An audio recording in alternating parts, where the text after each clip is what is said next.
What, you have a podcast? Really? Computer, show the historical documents. Hello and welcome to another episode of Recovery from Politics Podcast. I'm your host, Kyle Frame, and today is Wednesday, May 10th, 2023. So no huge intro today because I just need to get to it. There's a lot I want to cover, and the first things I got to cover is the news. I saw that George Santos it has an unknown sealed indictments against him from the Justice Department. He is that crazy congressman from New York State who lies about everything. If you came out tomorrow and said his name isn't George Santos, I would not be shocked at all by this. In reality, the GOP should have kicked him the hell out a long time ago, but because of Kevin McCarthy's very tenuous relationship with a rabid faction of his base, he can't kick him out because New York is being run by a Democratic governor. And you face one of two possibilities which suck. One, the Democratic governor obviously replaces the Republican George Santos with a Democrat, which weakens McCarthy's position right amidst all these debt ceiling talks. Or you have a special election, and George Santos has unfortunately tainted that district so poorly that a Republican is going to go in handicapped off the bat. So there's a high probability, even if it was a Republican-leaning district, it could now be an uphill battle for them. So I understand his thing. So here is where the New York governor could actually do something good. Here's a situation where the Democrats should help the Republicans out, okay? Send out the olive branch. And in this case, I think the New York governor should basically contact McCarthy himself and guarantee that if you expel George Santos for obvious reasons, she will replace him with a Republican, okay? And that Republican she will replace him with will not be a crazy member of the Freedom Caucus. She will replace him with a normal, moderate Republican who will support him. And then say, yes, we are going to have a special election to fill the seat because the voters do need to have a say, but say that won't happen for at least 6 months. Okay, that means the debt ceiling thing is going to be in the past, hopefully, by then, and it allows the now incumbent Republican to build some credibility with the people, so maybe we can move past the George Santos thing. And at worst, the district would be a 50-50, does it go Democrat, does it go Republican? I think that's a very fair offer, and I think if that offer were made and McCarthy slaps it away, then you definitely know that he is, beholden to this rabid faction in the party. But I think that's a reasonable thing. A lot of people are angry at the New York governor for not, gerrymandering the hell out of the districts. I think this is a good compromise. This is something easy that everybody can deal with. Look, it's not going to swing. You need at least, half a dozen Republicans to disappear and turn Democrat in order to swing this to the Democrats. So one guy, George Santos, isn't going to do it. Nobody likes George Santos. He's doing nothing but making a fool of himself and the Republican Party. I'm sure that if Kevin McCarthy had assurances from a Democratic governor who said, look, I am going to appoint, and she can even name the person. She's like, hey, here's a reasonable Republican from his district. I'm going to name this person as soon as George Santos is gone. I think it's a fair deal, and I think the Democrats should go ahead and make it, because otherwise, I know George Santos is the gift that keeps on giving, but this is not helping. Okay, this serves nothing but. I know I get mad at Democrats for reaching out constantly, but this is one of those cases where the Republicans didn't invent this guy. They didn't want him. Okay, they just needed someone to win the district. He happened to be the one who did it. I blame the voters. I don't blame the Republican Party for this. But unfortunately, because of the narrow balance in the House chamber, the Republicans aren't going to expel him without assurances. And I think at this point, it's professional courtesy to just be like, look, we're not going to upset the apple cart here. We'll give you a Republican. We'll give him 6 months. Don't appoint a Freedom Caucus nut. Appoint somebody who believes in facts and science, but, for Pete's sake, come on. This may end up helping you in the future as a Democrat. You might be able to point to this moment and be like, well, remember that one time, and it would work. The next big news of the day yesterday was the Trump rape trial. He lost. He owes Jean Carroll $5 million.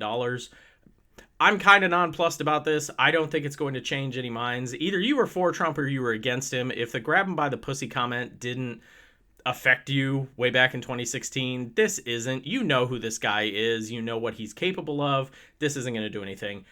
The only thing that's interesting to me is there are a lot of people who are like, he's going to appeal forever and she's not going to get a dime because he's going to wait her out or whatever. That is his typical move, but he is running for president, and this is a loser. You could tell it's a loser because his lawyers, which, a lot of people give this Tacopina guy a hard time, he did the best he could with a crappy hand, okay? He was going out there with a broken straight, trying to bluff his way up against a royal flush. He did the best he could. Okay, he didn't do anything grotesque. He didn't do anything that any other lawyer wouldn't have done in that situation. Now, does he go on Fox News and do the thing? Yeah, that's kind of a requirement for every Trump lawyer. He likes to see his people on TV, and that's his thing. Whatever. And I think all of us, especially people who aren't accustomed to being on national television, can insert foot into mouth and make fools of ourselves. So he's not a professional on television. I'm going to give him a pass on that. But the reason I don't think it is he didn't put up any kind of defense. They didn't bring any witnesses. Trump himself didn't show up and testify. They offered basically no defense. They did the best they could. He said, she said, there's no proof, whatever. It didn't work, obviously. But I think the whole purpose of that no defense was to have a speedy outcome. The jury deliberated for all of about a minute and came out and rendered their verdict. Okay, great. I don't think Trump's actually going to go through with the appeal process because he wants this story dead and buried. He wants it gone. And that works, right? I have long said that if Clinton had come out in the 90s and been like, yes, I had an affair, it's between me and my wife, thank you very much, that would have been the end of the story, right? There would have been no impeachment. There would have been no hearings. I mean, yeah, the Republicans were rabid crazy back then, but they weren't going to go after it. The journalists wouldn't have done it. But instead, all he did was lie and obfuscate and keep the story in the news every day, a new little trickle of information until it finally became so huge that the Republican Party it kind of felt like they had to go through with it, And don't get me wrong, I firmly believe he should have, and I'll get to that later. That's actually a part of what I'm going to be talking about today. But I think Trump is just going to move past this. He's not going to defend it. He's not going to do anything else. Okay, the next thing. There was a huge debt ceiling meeting between the parties. Senate Majority Leader, Senate Minority Leader, House Speaker, and Hakeem Jeffries for the Democrats all showed up in the Oval Office to have a meeting with Biden. I don't know who else was in there, if he had an aide or if Vice President Harris was in there at all. But all I know is that McCarthy immediately came out and said, nothing changed. Great. So I hate that. I think if you're going to have a meeting, you should at least be able to offer something. And, we only hear what they want us to hear in these situations. In reality, I like to think all of them just get in a room and fuck off for an hour. They're like, all right, we're here. The media knows we're talking, blah, blah, blah. This is what everybody wants. Yeah. Because, in reality, we all know, everybody knows Kevin McCarthy is extremely pliable and would love nothing better than to get this over with. Like, he wants it done. The problem is that he has about 20 hatchet men behind him who are about to screw up his speakership if he even hints at a compromise. So I think he goes into that room. Everyone knows the situation. President's not going to budge. The speaker's not going to budge. What the hell's the point of the meeting? Optics. Like, really, I do believe that all 5 of them got into a room and, shot the shit for an hour. Like, they weren't talking about the debt ceiling. There's no reason to, There's this great scene, something kind of what I'm talking about happened in the Netflix show with Kevin Spacey. Damn it, he's running for president. Anyway, there's a scene where there's this huge deal, like there's a protest or whatever, and the protest is being led by his opposition, and his opposition and him, they're like, okay, we're going to have a meeting and straighten this out, right? And they get into their meeting, and it's just the 2 men, and they immediately pull out their phones and start fucking off about video games. Like they're just like, okay, we're in here. And they have their meeting for half an hour, and then they go out and they say all this crazy stuff and everything. And I really do believe that that's actually what happens in a lot of these cases, right? Because behind closed doors, you already know who these people are. They don't really have any secrets. I think that's what happens. But anyway, so the meeting happened, and I'm kind of over this whole debt ceiling thing. I don't see the point of waiting until June 1st for this all to collapse. I think Biden and the Dems need to either give in, go ahead, agree to all of the GOP's terms, which are very vague. I think they said they want a 35% reduction in X, Y, and Z. They didn't specify specific programs. They didn't specify anything because it has to be vague because, remember, during the State of the Union, they promised they wouldn't cut healthcare and Social Security. It's like, okay, yeah, sure. So they can't say that's what they want to cut. So instead, they want to hold this, sort of Damocles over the Biden administration and be like, well, you need to make cuts everywhere, but not defense. Don't you dare touch defense.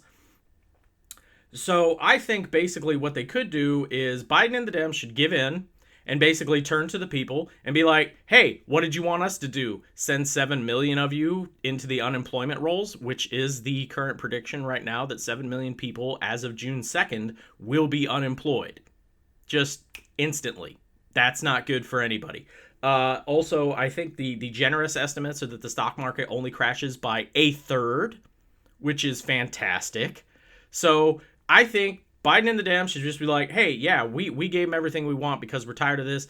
If you vote for us and we have majorities in the future, we can undo it. Because remember, this is just a stupid bill and it doesn't go into effect until the next budget cycle anyway. So if you vote for us in 2024, we'll go ahead and the first thing we're going to do is remove this crap because it's a terrible idea and basically punt it to the voters.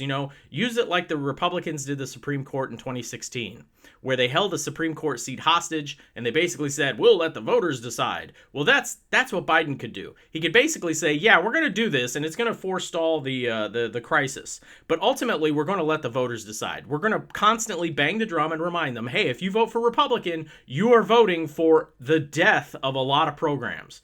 Okay, and if you vote Republican and they're in the majorities, they are going to be the ones deciding where that knife is going to come in and do the cutting. So I think that's what they should do. I think they should do that.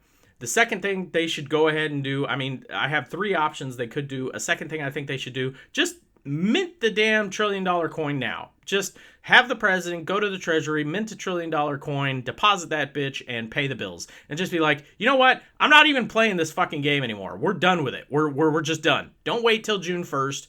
Don't wait for cooler heads. Just be like, look, I had a meeting. These guys didn't budge. I'm done with it. Why would I hold this over everyone's head? Everyone's anxiety and stress is already high enough across the country. We have people worried about whether or not they're going to have food on the tables, jobs, homes. I don't need a repeat of the 2008 financial crisis. Do you?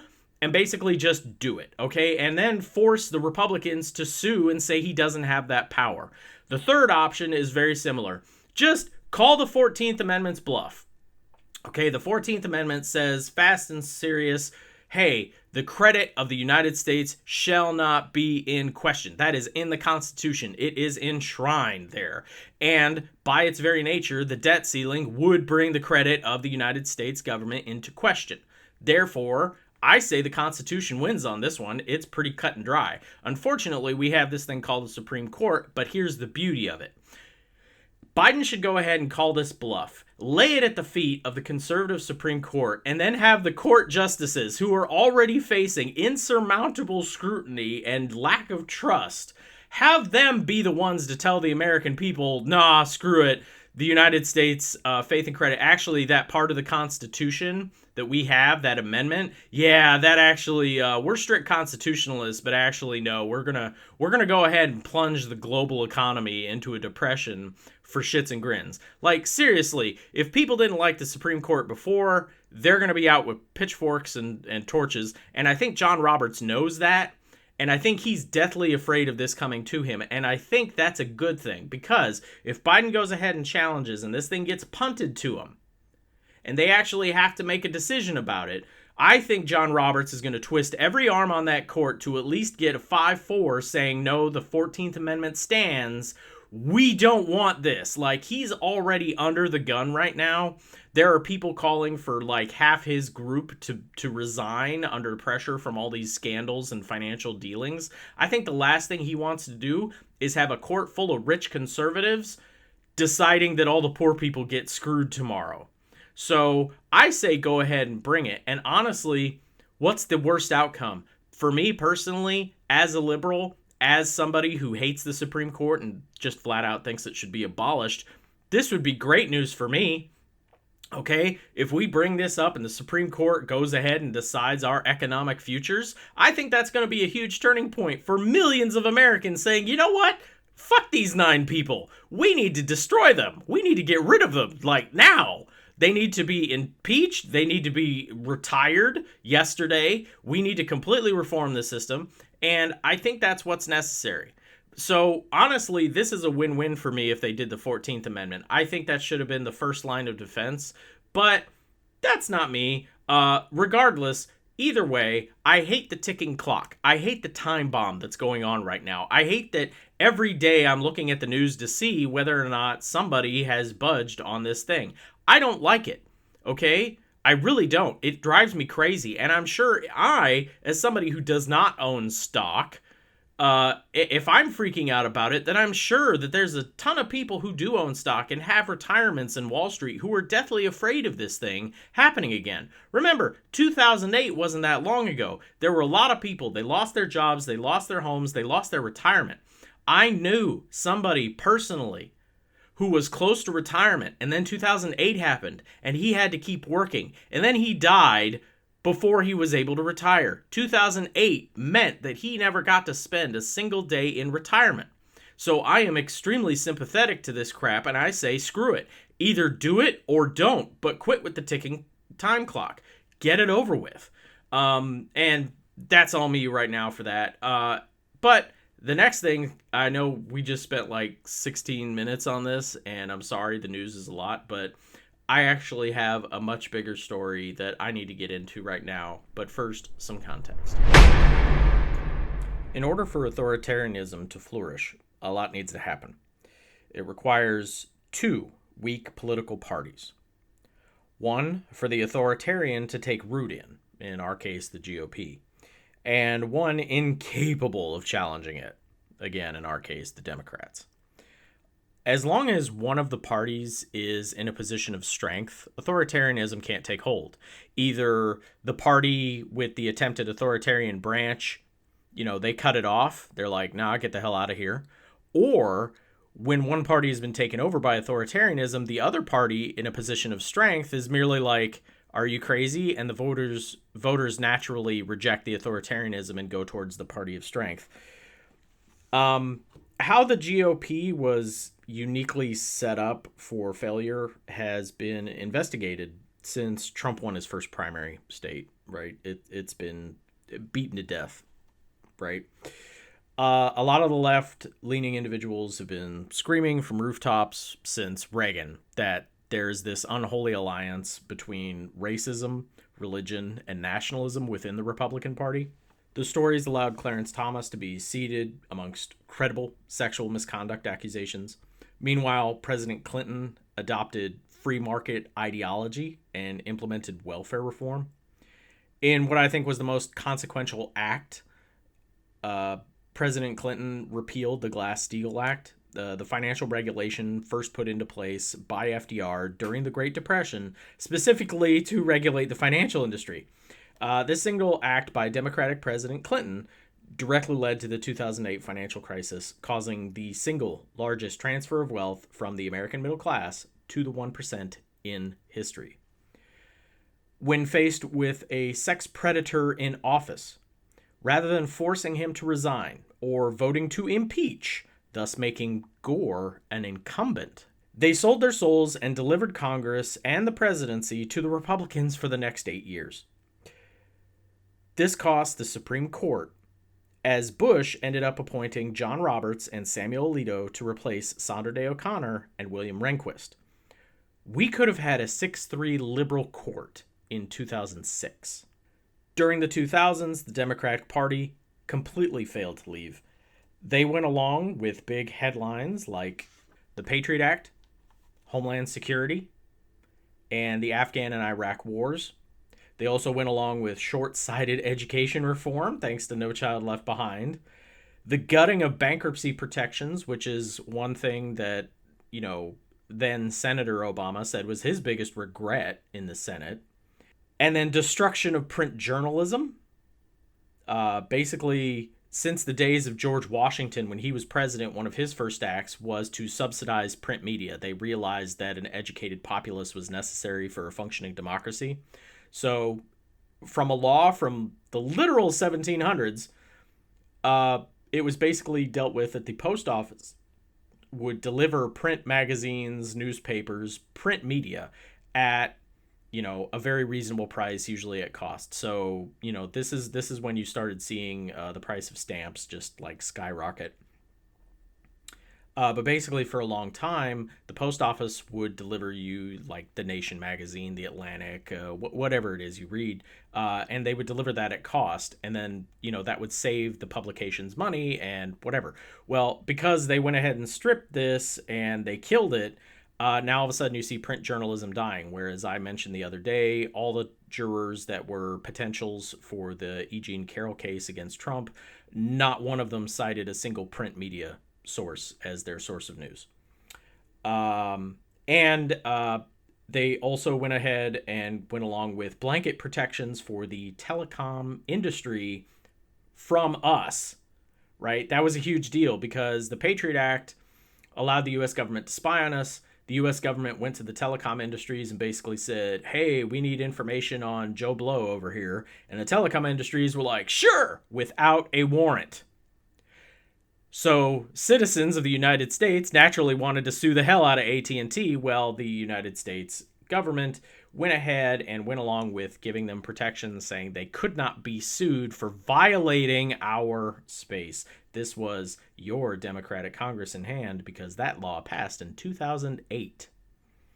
So we did have a Democratic Congress. Anyway, offering zero new ideas with millions of Americans waking up to the massive conservative takeover, the Democratic Party was swept into power in 2006. In response, they elected the best fundraiser in the party to Speaker of the House, Nancy Pelosi. Her first official act was to install a women's bathroom close to the House chamber. Then, amidst allegations of deception to get us into war with Iraq, torture at Abu Ghraib, New Orleans drowning, Speaker Pelosi told the world that the executive branch would face zero consequences. In my famous and very much hated, impeachment is off the table. All the lies, all the crimes, all the obstruction, no one faced any real consequences. There was that Scooter Libby who just refused to go along with the FBI's investigation into Dick Cheney, vice president. Oh yeah, no, he was convicted, and then Bush went ahead and, commuted his sentence. So he didn't have to spend any real time in prison or anything. He's out working today. He is. Isn't that great? As a result, for these massive failures by Democrats, the American voters rewarded them with a supermajority in 2008. Even though the 2008 crash was directly President Clinton's fault, and the bailout of the financial sector was bipartisan, voters chose to blame the GOP singularly. Whatever. Bush was in charge during it. He was getting a lot of blame for a lot of things. It was in the best interest of both the Republican Party and the Democratic Party to let him shoulder all that blame, right? Because he was on his way out and he wasn't going to seek office again, really. It was for everybody's best interest. Go ahead, let him take it all and then disappear. Millions of Americans lost their homes, their jobs, and retirements. The Democrats promptly did nothing. Zero corrupt bankers went to prison. Financial regulation reform was never a priority of the Democratic supermajority. The new supermajority instead got to work to repair the economy with an influx of cash. Cool. With their supermajority, they could have transferred the wealth back from the 1% to the people.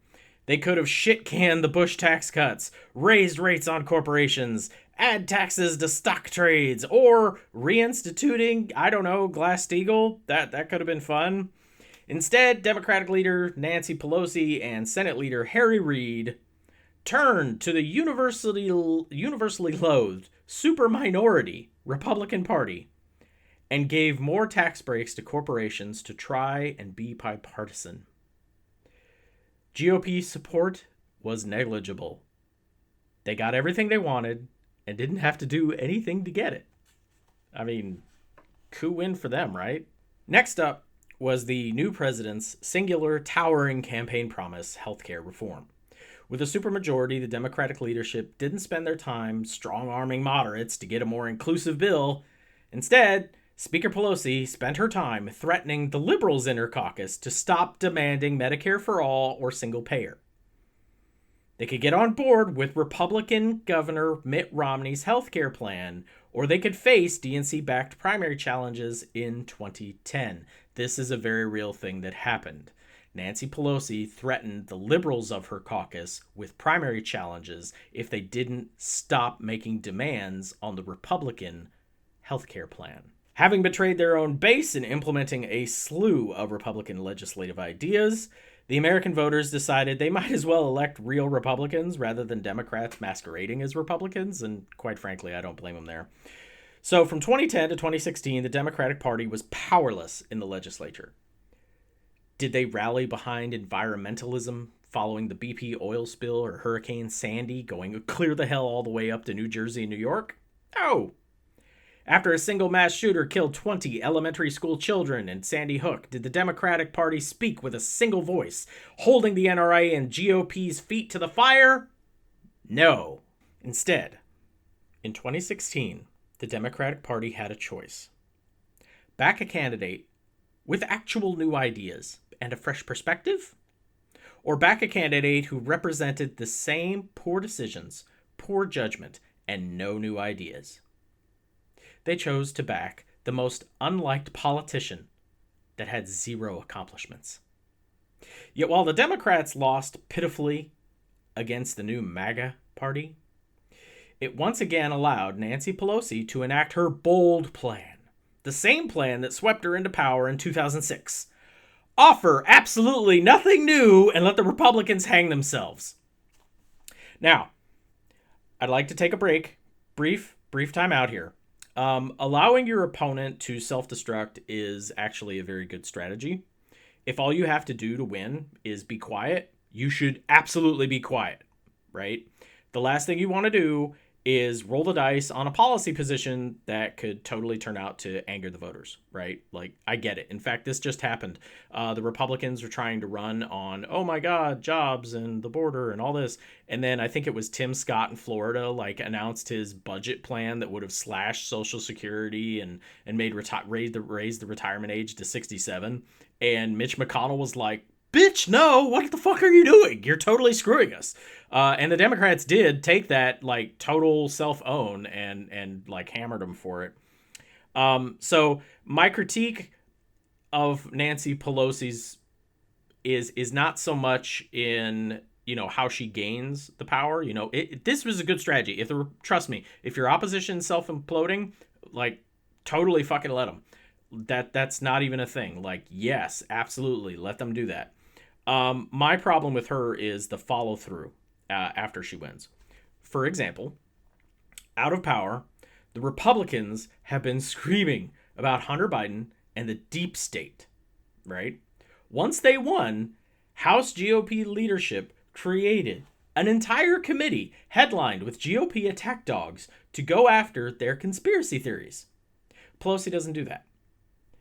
She reins in her attack dogs, silences voices, and tells abusers they have nothing to fear. I mean, that has been what she does. Give me an instance where that's not what she did. I will totally retract that statement.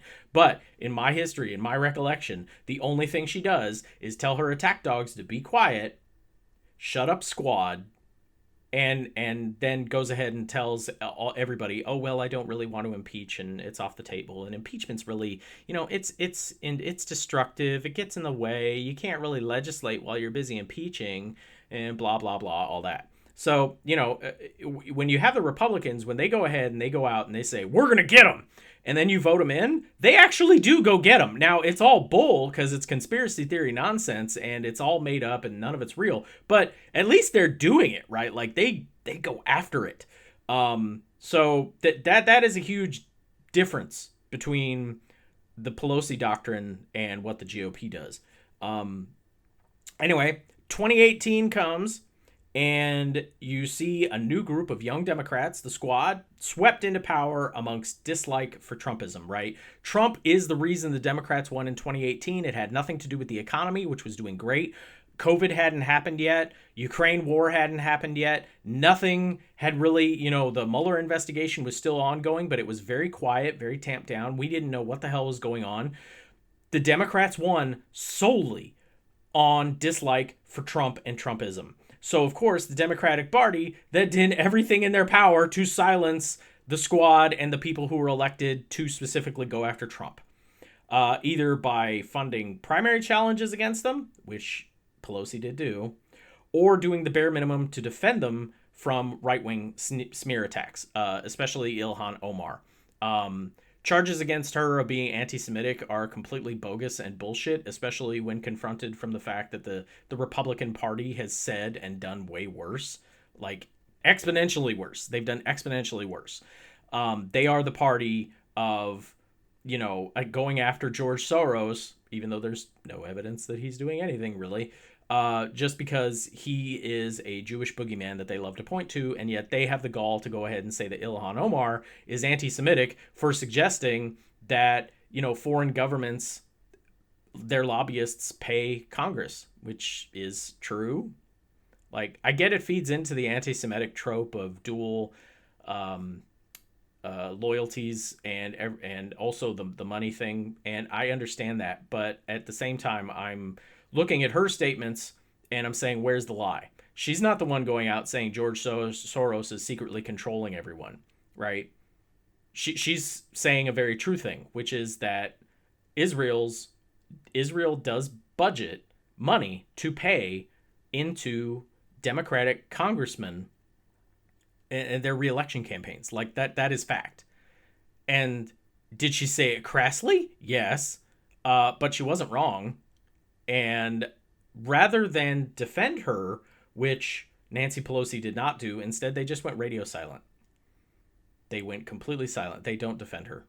And I'll even go one further now that Hakeem Jeffries is in charge. When Ilhan Omar was stripped of her committee assignments for the same, BS, he didn't get up and speak. He did not. He's the new leader of the Democratic Party in the House, and he didn't speak in her defense. Like, where was he? So, this hasn't changed. Anyway, so Dems charge ahead with hardly any investigations into the most corrupt executive in history. The speaker herself was dragged into impeaching over Ukraine extortion, but really just wanted it over. Trump in power meant more donations. Trump in office meant a Democratic president. Making Pence president would normalize Republicans in the eyes of voters. Pence, for all his crazy religious nonsense, is actually very normal for a Republican these days. If you got rid of Trump, you could have effectively ended Trumpism. Trump wouldn't have had he would have zero power over the House, over the Senate. McCarthy would have no worries or concerns. Mitch McConnell could run a normal Senate campaign without having to worry about idiots like Herschel Walker getting in the way. Like, he could have run real stuff. And that, while good for the country, is not good for the Democratic Party. So, party first, country second, keep Trump in office. Don't keep investigating him. Don't keep going after him. We might actually get him to resign or back off and stop being so crazy. No, we want to keep this going. So with zero investigations, the House Democrats raised the debt ceiling with no protest, no negotiations, no preconditions. Like, the Republicans always hold the Democrats hostage over the debt ceiling, and the Democrats' only defense is, but we didn't. And it's like, are you serious right now? Like, seriously, hindsight being what it is, maybe you guys should say, you know what, next time a Republican's in charge and the debt ceiling comes up and we have some power, fuck you guys, we're going to have some preconditions too. Like, seriously, what's good for the goose is good for the gander. But they don't do that. They just cry and whine, oh, but we did it when you were in charge. And they did. They raised the debt ceiling with Trump as president without any fanfare or anything. None of them got up and made a speech and were like, hey, we demand cuts, or this is what we want. And like nothing at all. They just passed it quietly, and it went off into nothing. So, if you're wondering about Democrats in Congress using their power, they don't. Even after Trump loses to Biden and Pelosi's place as Speaker is secure for at least 2 more years, the move to impeach over a literal coup attempt was driven by a small but vocal minority of the caucus. She was not pushing for impeachment. She's like, nah, screw him. He's already out. We don't need to impeach him. He's out of office. She did not want to impeach. She had to, though, because, one, the news media actually did their jobs, and they amplified the fact that, hey, there was a coup? Like, seriously? We have to do something, like, right now. She was dragged into it, kicking and screaming. And this is where the Senate takes over. Okay, the House goes ahead, votes to impeach a now former president, which that was itself another thing. Why the impeachment proceedings didn't happen on January 7th, I have no idea. That should have been, seriously, as soon as the election was certified, Nancy Pelosi, Speaker of the House, should have immediately moved to vote for impeachment right then and there on the 7th. Instead, she waited 2 weeks. He was no longer in office. The Republicans actually had a chance to, rally around him. Because remember, on January 7th, even Mitch McConnell was like, fuck that guy. And so was Mike McCarthy, or Kevin McCarthy, excuse me. They were all like, oh no, screw him. He almost got us fucking killed. And they were all ready to get rid of him right then and there. But instead, she let heads calm down. Because again, she never wanted to impeach. Never. She wanted to keep this gravy train going. She wanted a cool, calm transition of power. And I'm sitting here I don't care if Pence is president for 2 days. He should have been president because Trump should have either been forced to resign or impeached. But Pelosi wasn't having it. So she had to be dragged into impeachment, kicking and screaming the second time. Absolutely pissed me off. But anyway, they actually go ahead and do it, and the Senate Dems go ahead and get involved, and they prove their own ineffectual leadership by being gifted the option to have testimony from witnesses who could not hide behind executive privilege or the Fifth Amendment by voting not to bring them forward against the now twice impeached President Trump. This was a thing. I remember Mitt Romney, I think maybe Susan Collins, although I might be getting that wrong, or Murkowski from Alaska. But point is, they had several Republican senators willing to vote with Democrats, and all they needed was a simple 51 majority. They had it by the numbers. They had it to bring witnesses in. They could have got John Bolton, who was refusing to testify. He wouldn't have been able to hide behind his, I've got a book deal coming bullshit. They could have gotten everybody right then and there. They could have basically done the January 6th investigation as part of the impeachment right there and then, and it would have been streamlined. There's no appeal process for an impeachment. Literally, John Roberts would have sat and been over this. There's no executive privilege. There's no, you can't hide behind anything. You get dragged in front of impeachment, you are going to testify. You can't hide. They had it all right there. The mechanism to force Republicans and the world to hear and see all the evidence. And then they voted not to. The Democratic Party voted not to.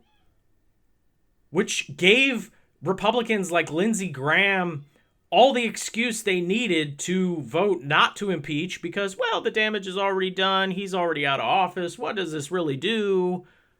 You had Mitch McConnell vote not to impeach and then immediately give a speech about, y'all should have impeached that motherfucker. It was crazy. And the Democrats let it happen. There was no attack. There was no going after. They were the victorious party. They had just won the election based primarily off of Americans' hatred and disgust of Donald Trump. And they just didn't go after him. Shit like this is why they're currently sitting there going, why do we have an enthusiasm gap? Nobody seems really all that interested in voting for us. Yeah, no shit. You had them and you let them go. It's crazy. And then, so now we're in 2020. Even with control of the House in 2020, there was only one committee designed to look into the corruption of the former president. One! And it had an extremely narrow scope, only January 6th. Only January 6th. You can't investigate, kids in cages, Ukraine, anything. You are investigating only January 6th. Okay, fine.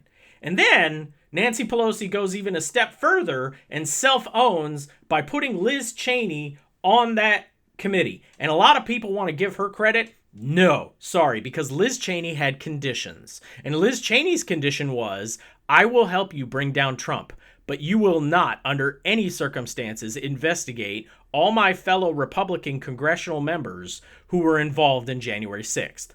Tom Cotton, Kevin McCarthy, none of these assholes were brought forward. They had the potential to subpoena and force these bastards to come in front of the January 6th committee and testify. Or maybe even hold them accountable for helping Trump rile up that, the rioters and get it in place. There were numerous videos of several congressional members giving tours on January 5th to the literal rioters. The people who ended up breaking into the Capitol were seen on tours with Republican congressional members giving tours, showing them, hey, this is where we might go. This is their hallway. There's video footage of them showing them areas that are not normally on the tour, but are, in fact, where every congressperson is told to go to in case of a breach.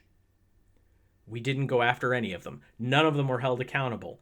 The investigation, the deal to get Liz Cheney onto their committee was that they could not investigate anyone other than Trump. And Nancy Pelosi said, sure, because I'm sure Kevin McCarthy and the rest of the Republican coup plotters are going to help me out in the future.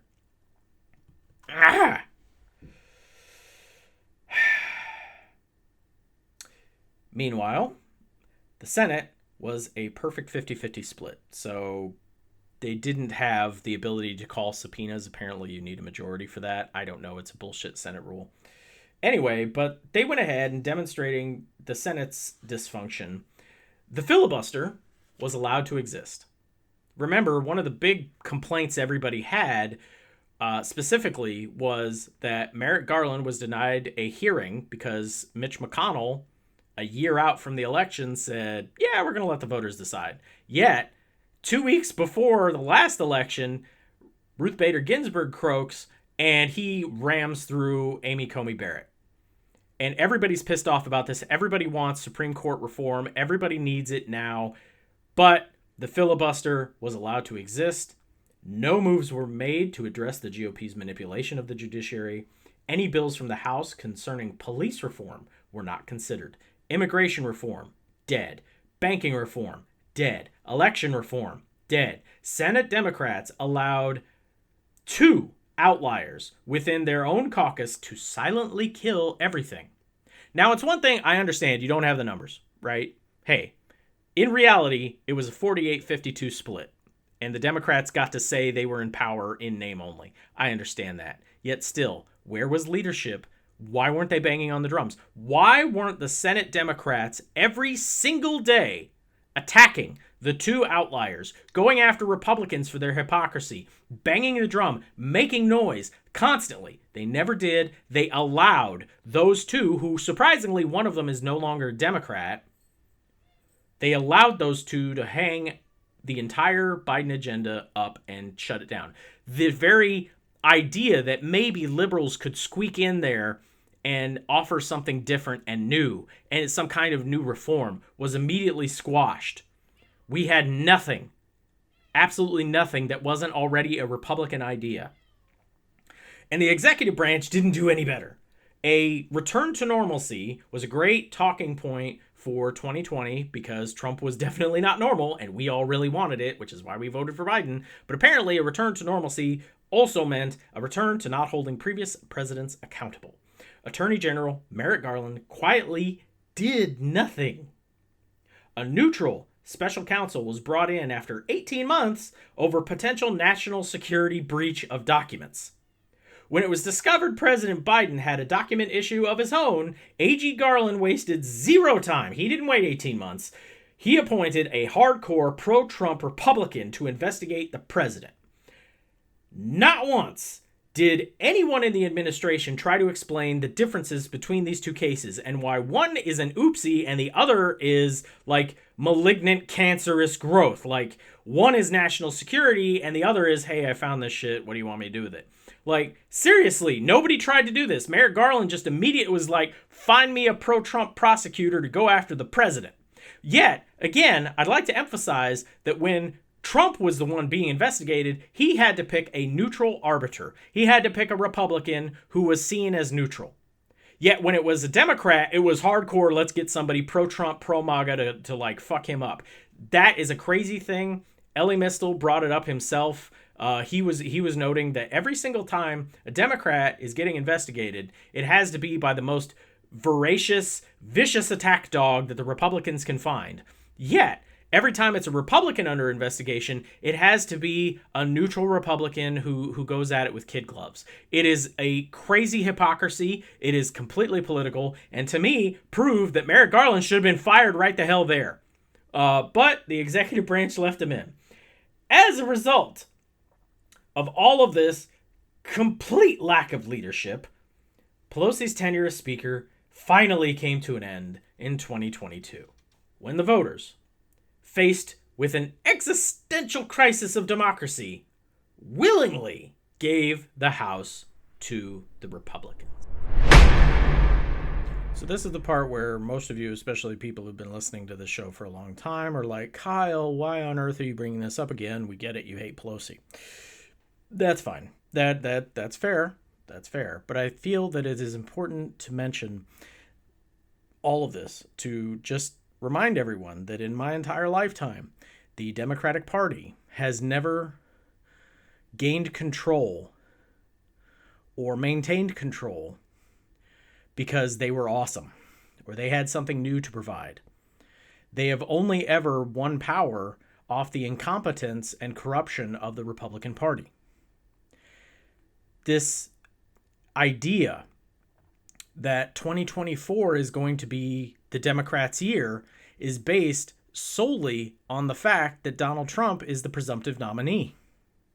You can't convince me right now that it's impossible that Biden didn't go to Merrick Garland and be like, yeah, go after Trump, but don't go after him because it'd be great if I got to face him again, right?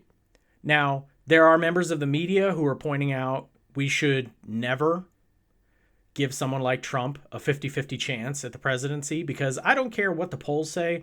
As soon as it's down to the one Democrat and one Republican going into the general election, it's essentially 50-50 and, there's a lot that goes into it.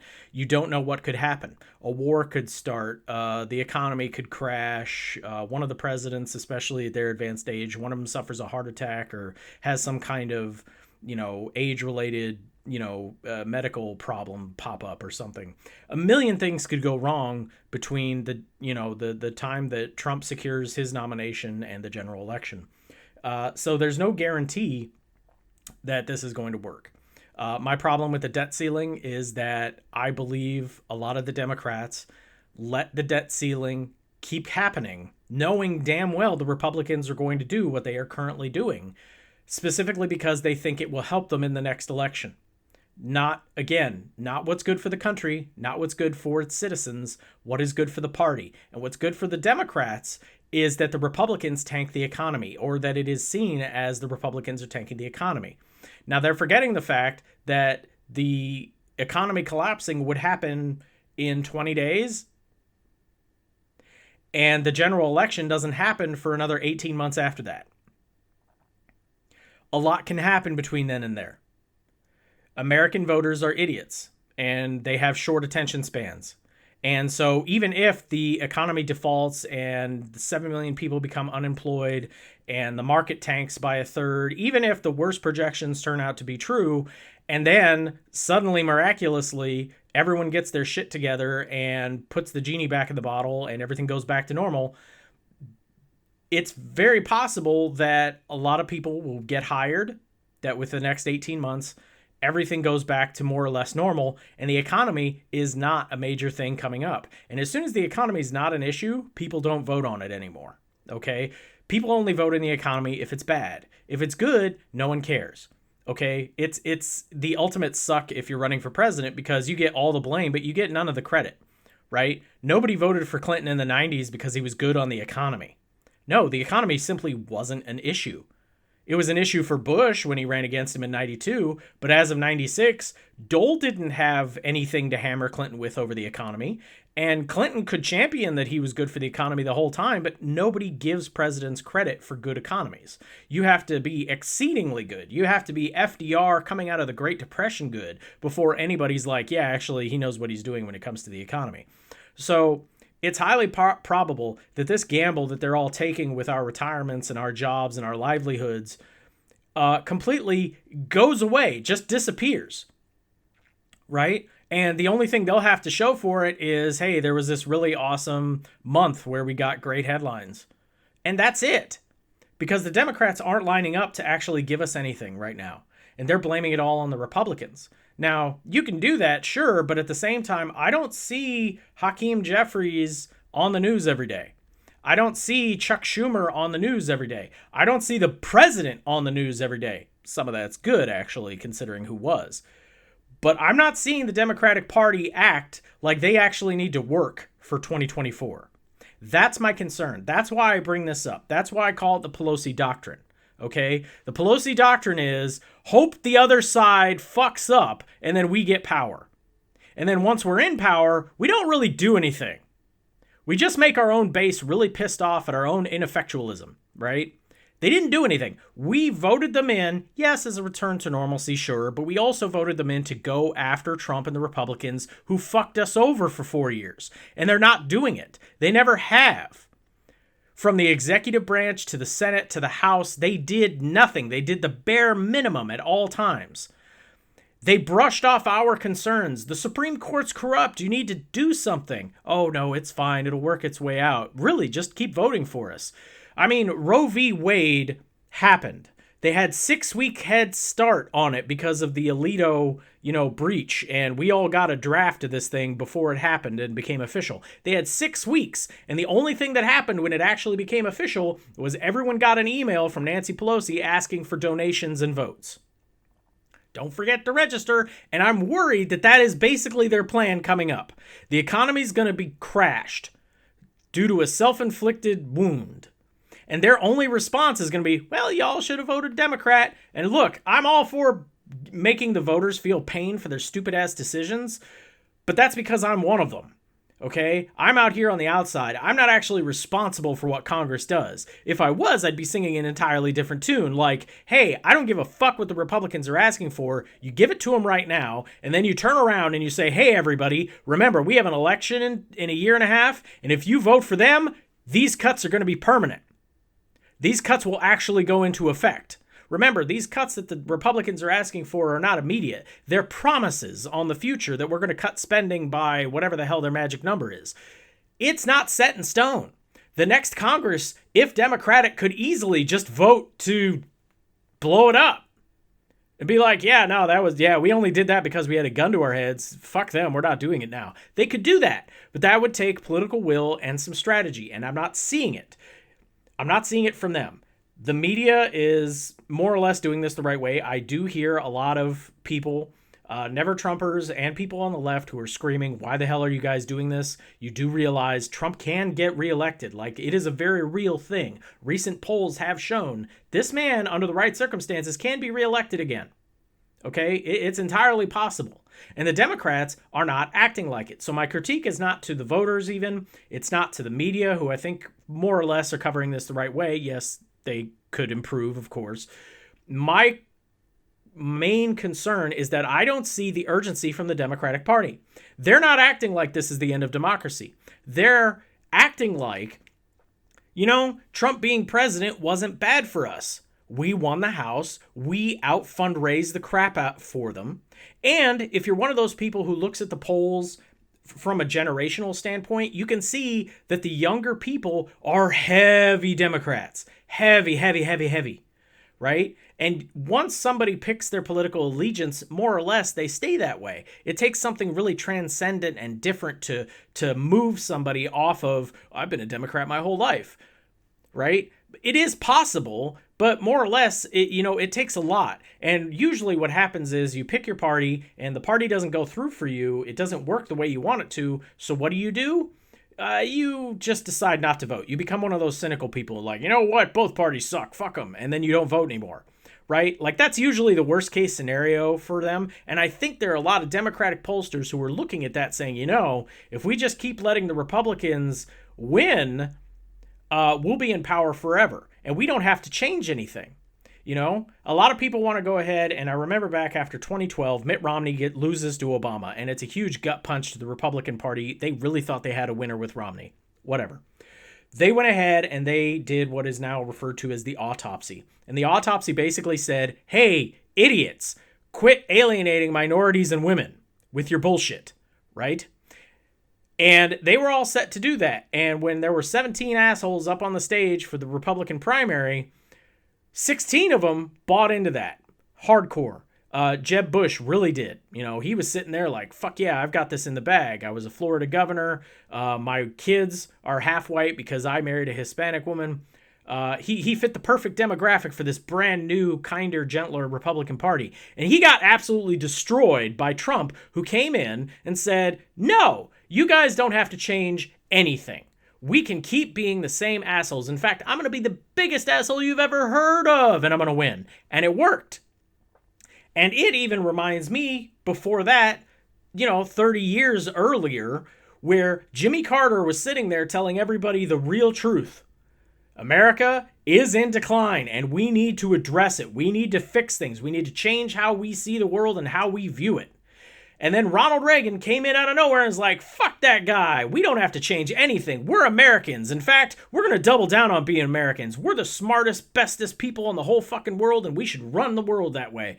And it worked. They maintain control, and the Democrats really don't know what the hell to do since. And right now, they've fallen into this trap of, hey, we are kicking the pants off the Republicans in fundraising because everyone hates the Republicans. We should lean into that instead of providing anything. When they are in power, they don't do anything. The only lesson they take from their election wins is, wow, isn't it great when the Republicans self-implode? It's never, wow, the voters actually sent us here to fucking do something. We should do it, right? Like, we don't get it. We don't get that. The Republicans, for all this talk of like, why would people vote for Trump? It's because this myth, and it is a myth, but it's a very real perception that they have that Trump fights. He fights for them. He's going to go after people that we don't like. And you know what? Whether it's true or not, whether he does or not, whether or not it's even fair, it's what they want. Republicans have wanted a fighter. They see Trump as a fighter. He's a fighter. And even if he isn't fighting, he's pissing off the people we don't like.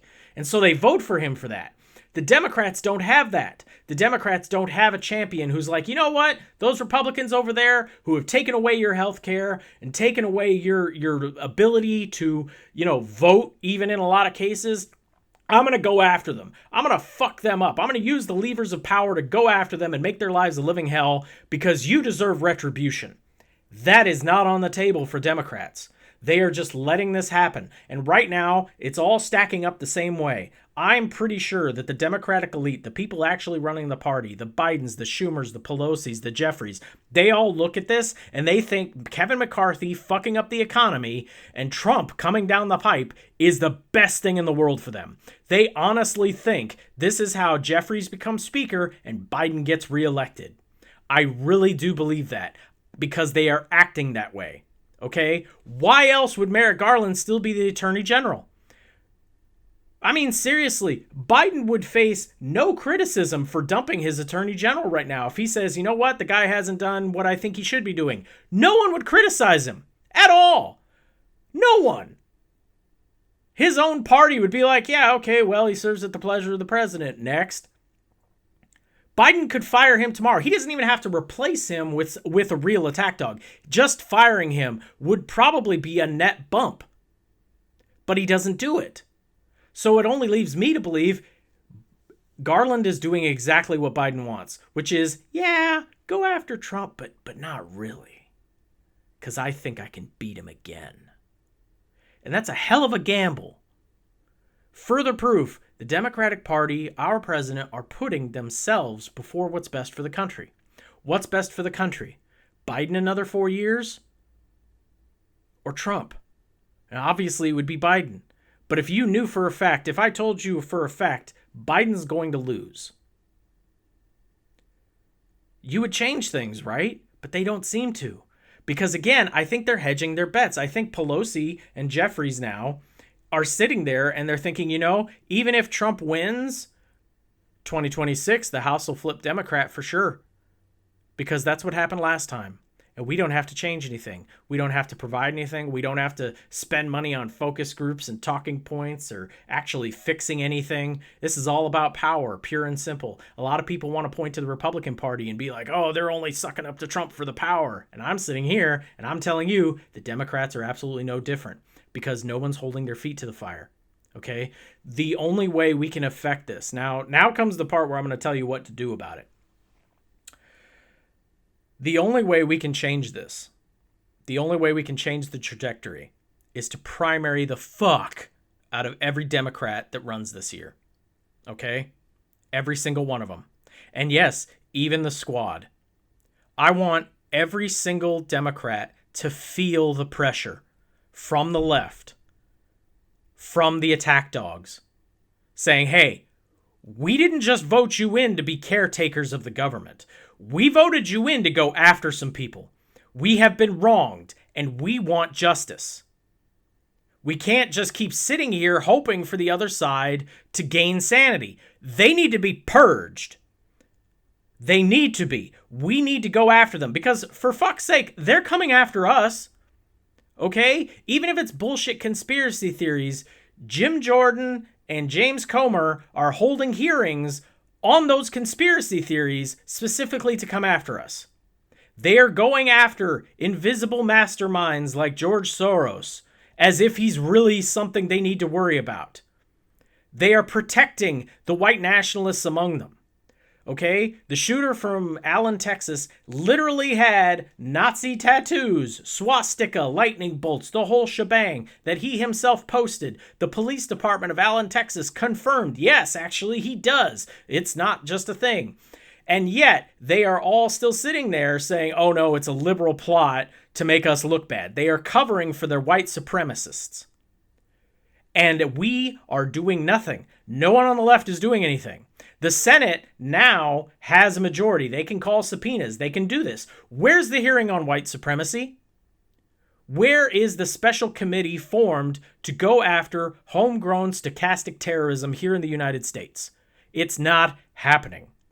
Biden gave one speech on the end of democracy, and he got criticized because the lighting was bad or whatever, and he hasn't done shit since. He needs to be out there every single day hammering this drum home. Real authoritarianism is coming to a theater near you, okay? And we've all got front row seats. The Democratic Party needs to start taking this seriously, and they need to start acting like it is the existential threat that it is. No more footsie games with this. No more, we're going to sit back and just let the other side implode. You need to offer up alternatives, okay? Because right now, the Democratic Party has not given me a reason to vote for them. The only thing being offered up is a reason to vote against the Republican Party. That's not good enough for a presidential election year. Whoever wins the presidency will likely also have the House. It's also a bad map for Democrats going into the Senate. 2024 could be the year that the authoritarians win, democracy dies. Okay? We don't have much longer of this. We only have 3 Supreme Court justices. The court is set. We could lose it all if the Democrats don't get their shit together, and that is what I'm worried about.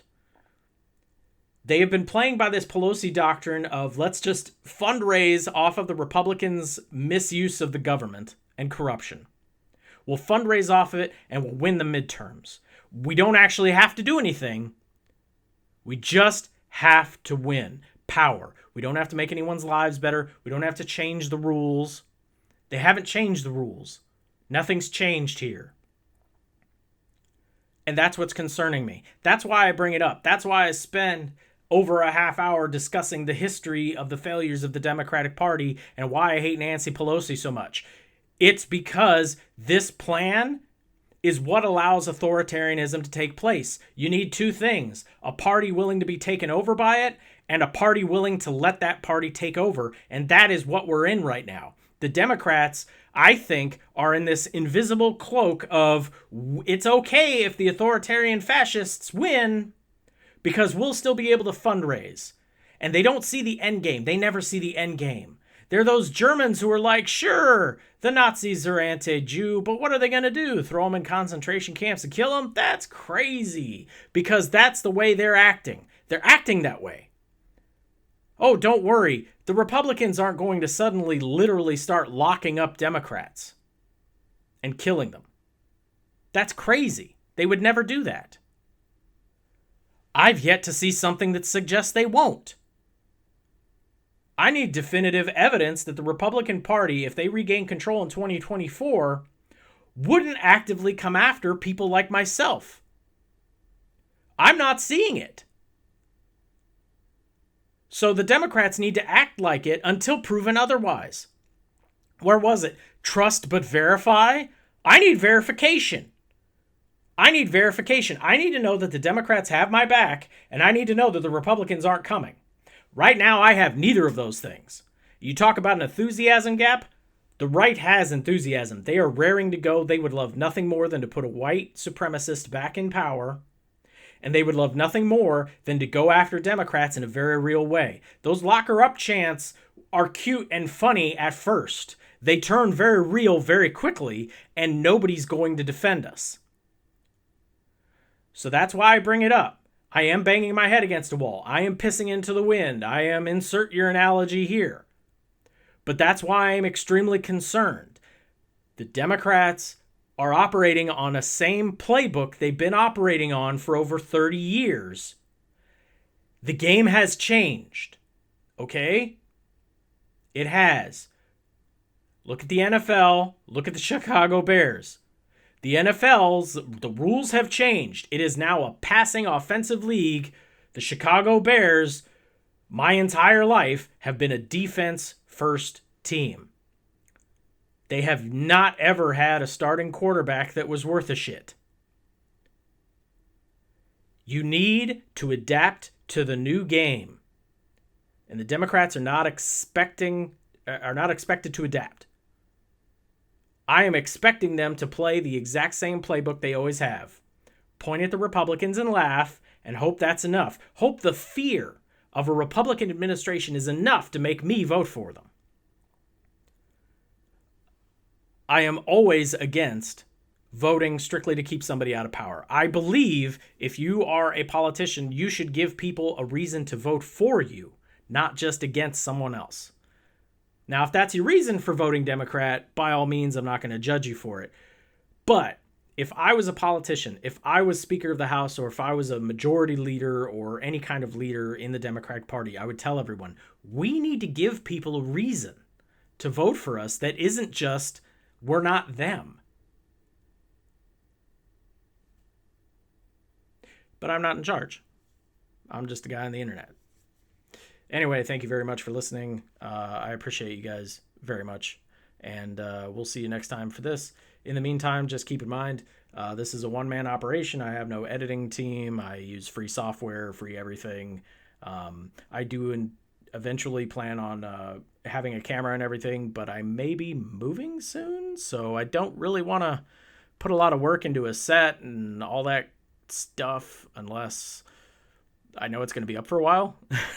You know, moving itself is always stressful and a pain in the butt, and adding onto it all this extra work, I just don't see the point of. So for those of you watching or listening on YouTube, I do plan on transitioning to actual video here soon. And once I do that, also keep in mind I have absolutely no training or experience in that, so that will also be a one-man show.